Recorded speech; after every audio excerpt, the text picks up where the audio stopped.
Pertanyaan mengenai kuasa Yesus.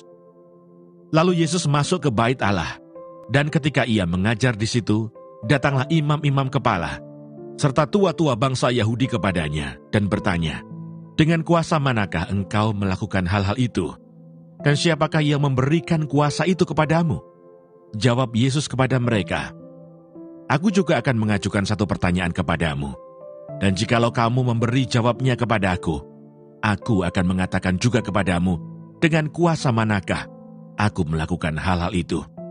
Dari manakah baptisan Yohanes? Dari sorga atau dari manusia?"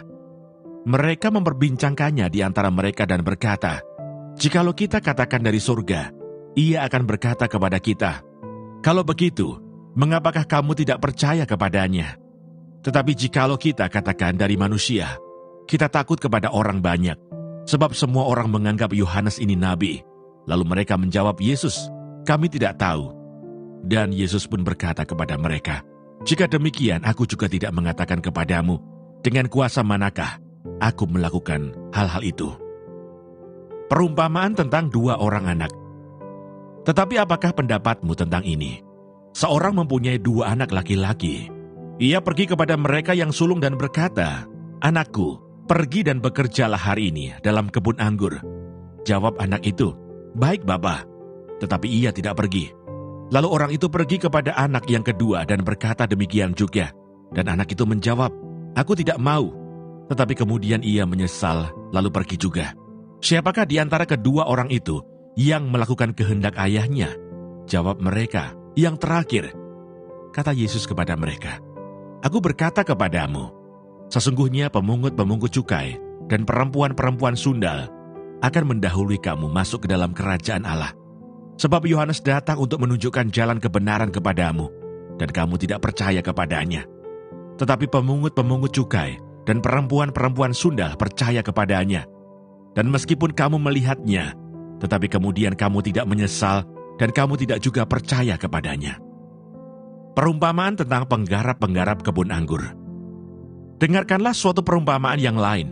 Adalah seorang tuan tanah membuka kebun anggur dan menanam pagar sekelilingnya. Ia menggali lubang tempat memeras anggur dan mendirikan menara jaga di dalam kebun itu. Kemudian ia menyewakan kebun itu kepada penggarap-penggarap, lalu berangkat ke negeri lain. Ketika hampir tiba musim petik, ia menyuruh hamba-hambanya kepada penggarap-penggarap itu untuk menerima hasil yang menjadi bagiannya. Tetapi penggarap-penggarap itu menangkap hamba-hambanya itu. Mereka memukul yang seorang, membunuh yang lain, dan melempari yang lain pula dengan batu. Kemudian Tuhan itu menyuruh pula hamba-hamba yang lain, lebih banyak daripada yang semula. Tetapi mereka pun diperlakukan sama seperti kawan-kawan mereka. Akhirnya ia menyuruh anaknya kepada mereka, katanya, "Anakku, akan mereka segani." Tetapi ketika penggarap-penggarap itu melihat anaknya itu, mereka berkata seorang kepada yang lain, "Ia adalah ahli waris. Mari kita bunuh dia, supaya warisannya menjadi milik kita." Mereka menangkapnya dan melemparkannya keluar kebun anggur itu, lalu membunuhnya. Maka apabila tuan kebun anggur itu datang, apakah yang akan dilakukannya dengan penggarap-penggarap itu? Kata mereka kepadanya, "Ia akan membinasakan orang-orang jahat itu, dan kebun anggurnya akan disewakannya kepada penggarap-penggarap lain.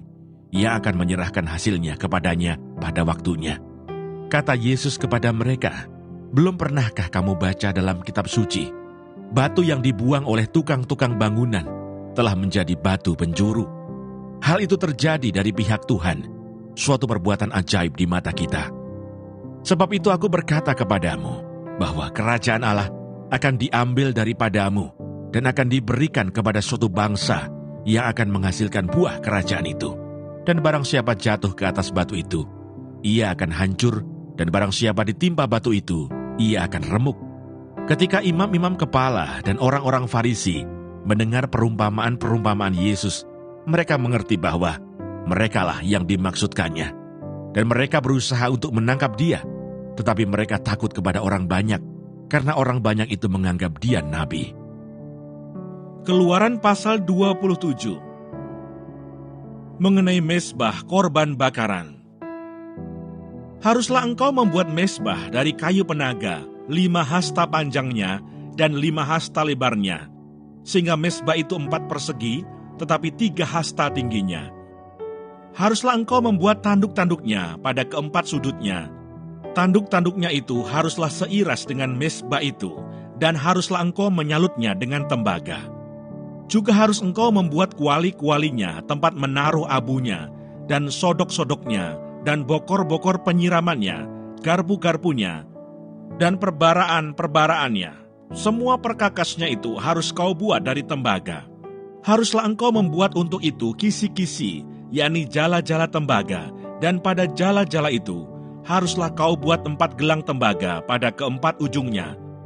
Haruslah engkau memasang jala-jala itu di bawah jalur mezbah itu, mulai dari sebelah bawah, sehingga jala-jala itu sampai setengah tinggi mezbah itu. Haruslah engkau membuat kayu-kayu pengusung untuk mezbah itu, kayu-kayu pengusung dari kayu penaga, dan menyalutnya dengan tembaga. Kayu-kayu pengusungnya itu haruslah dimasukkan ke dalam gelang-gelang itu, dan kayu-kayu pengusung itu haruslah ada pada kedua rusuk mezbah itu, waktu mezbah itu diangkut. Mezbah itu harus kau buat berongga dan dari papan, seperti yang ditunjukkan kepadamu di atas gunung itu. Demikianlah harus dibuat mezbah itu. Mengenai pelataran, haruslah engkau membuat pelataran kemah suci.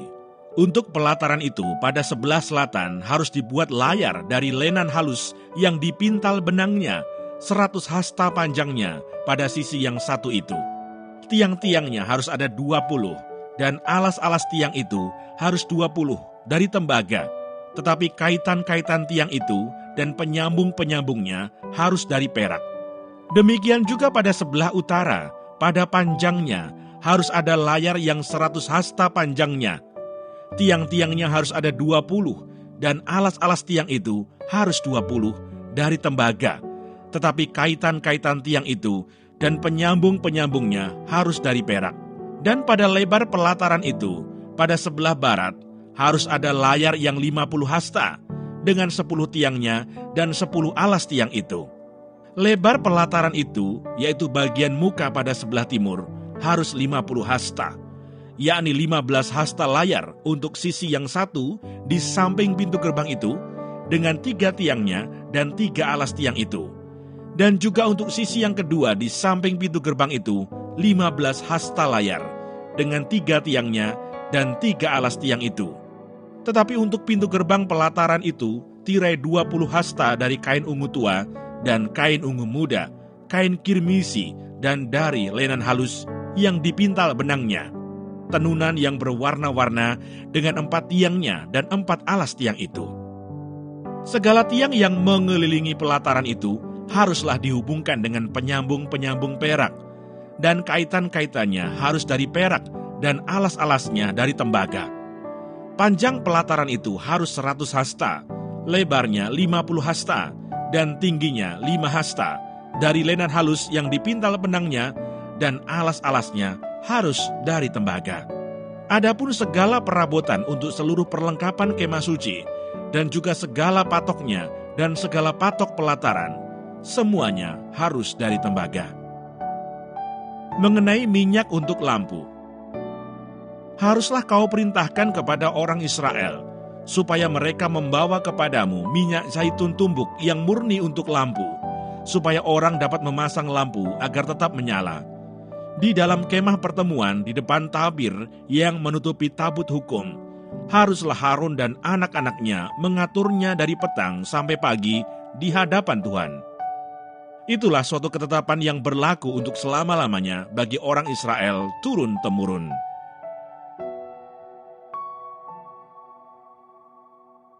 Keluaran pasal 28 mengenai pakaian imam. Engkau harus menyuruh abangmu Harun bersama-sama dengan anak-anaknya datang kepadamu dari tengah-tengah orang Israel untuk memegang jabatan imam bagiku, Harun dan anak-anak Harun, yakni Nadab, Abihu, Eleazar, dan Itamar. Haruslah engkau membuat pakaian kudus bagi Harun abangmu, sebagai perhiasan kemuliaan. Haruslah engkau mengatakan kepada semua orang yang ahli, yang telah kupenuhi dengan roh keahlian, membuat pakaian Harun untuk menguduskan dia, supaya dipegangnya jabatan imam bagiku. Inilah pakaian yang harus dibuat mereka: tutup dada, baju efod, gamis, kemeja yang ada raginya, serban, dan ikat pinggang. Demikianlah mereka harus membuat pakaian kudus bagi Harun abangmu dan bagi anak-anaknya, supaya ia memegang jabatan imam bagiku.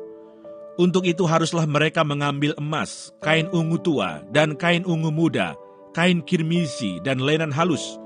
Baju efod itu harus dibuat mereka dari emas, kain ungu tua dan kain ungu muda, kain kirmisi, dan lenan halus, yang dipintal benangnya, buatan seorang ahli.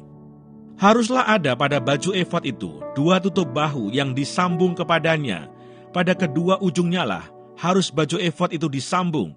Sabuk pengikat yang ada pada baju efod itu haruslah sama buatannya dan seiras dengan baju efod itu, yakni dari emas, kain ungu tua, kain ungu muda, kain kirmisi, dan lenan halus yang dipintal benangnya. Haruslah kau ambil 2 permata krisopras dan mengukirkan nama para anak Israel pada permata itu. 6 dari nama mereka itu pada permata yang pertama, dan ke-6 nama lagi pada permata yang kedua, menurut urutan kelahirannya. Seperti buatan seorang pengasah permata, diukirkan seperti meterai. Demikianlah harus kau ukirkan pada kedua permata itu nama para anak Israel. Dililit dengan ikat emas harus kau buat permata itu. Kemudian haruslah kau taruh kedua permata itu pada kedua tutup bahu baju efod sebagai permata peringatan untuk mengingat orang Israel.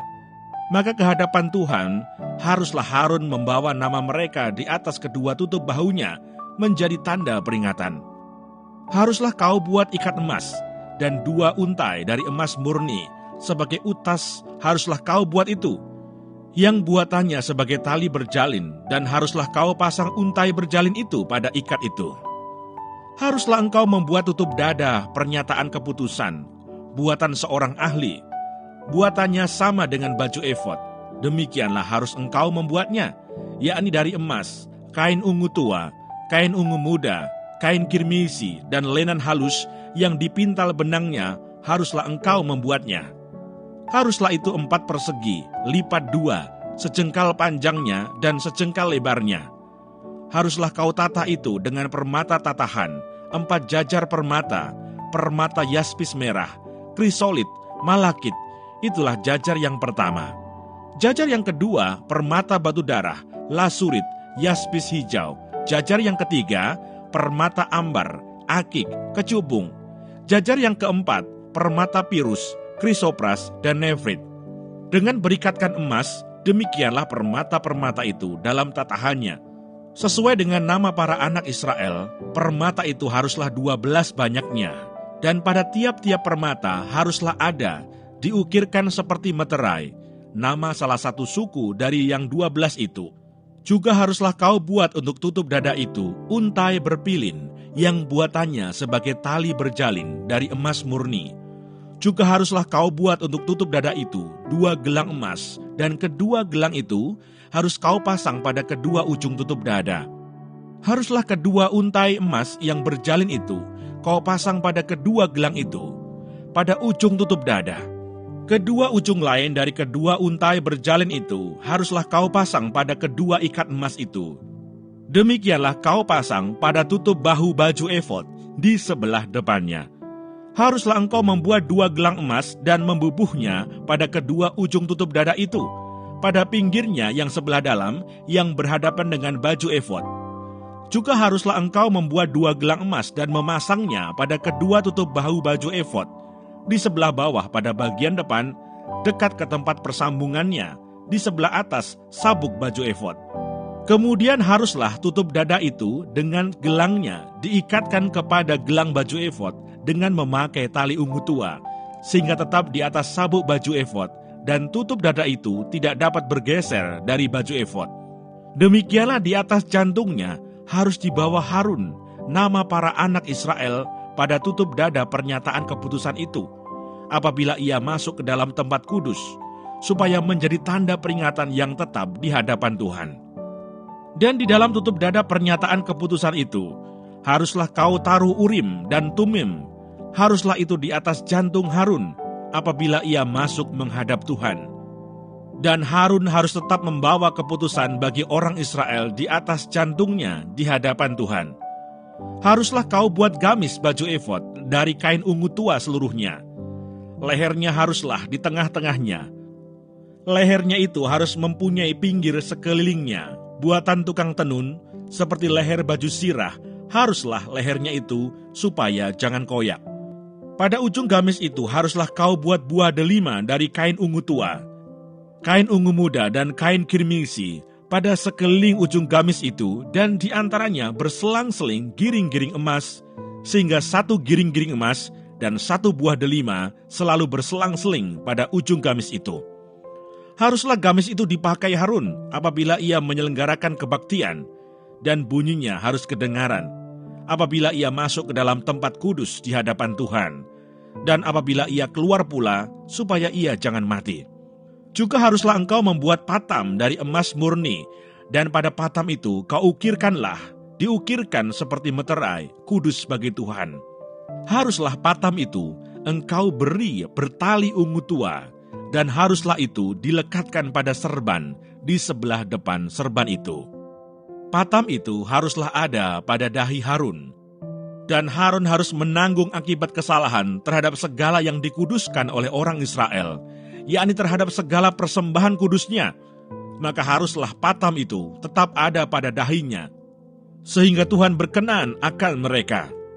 Haruslah engkau menenun kemeja dengan ada raginya dari lenan halus, dan membuat serban dari lenan halus, dan haruslah kau buat ikat pinggang dari tenunan yang berwarna-warna. Juga bagi anak-anak Harun, haruslah kau buat kemeja-kemeja, dan haruslah kau buat ikat-ikat pinggang bagi mereka, dan destar-destar haruslah kau buat bagi mereka untuk menjadi perhiasan kemuliaan.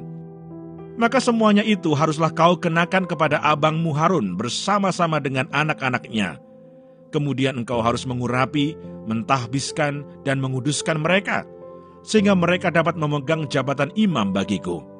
Buatlah celana-celana lenan bagi mereka untuk menutupi daging auratnya.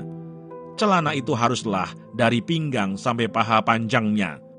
Harun dan anak-anaknya haruslah memakainya apabila mereka masuk ke dalam kemah pertemuan, atau apabila mereka datang ke mezbah untuk menyelenggarakan kebaktian di tempat kudus, supaya mereka jangan membawa kesalahan kepada dirinya lalu mati.